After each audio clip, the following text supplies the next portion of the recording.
ఒరే ఖాళీ చెప్పండి. మనం ఇంత కష్టపడుతుంటే ఆ వానదేవుడు కూడా ఆ భగవంతుడు ఒరే ఎందుకురా ఇంత కష్టపడుతున్నావు మధ్యాహ్నం అనగా మిట్ట మధ్యాహ్నం కూడా మీ సొరకాయ తోటకి ఆ వానదేవుడు కూడా కరుణిచ్చాడయ్యా. ఆహా, జనాలకి ఇది అద్భుతమైన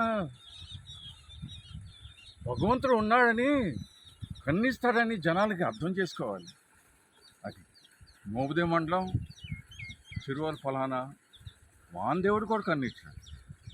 అటు ఇంకా నీళ్ళు పారుతుంది, నీళ్ళు కూడా తవ్వుకోకుండా.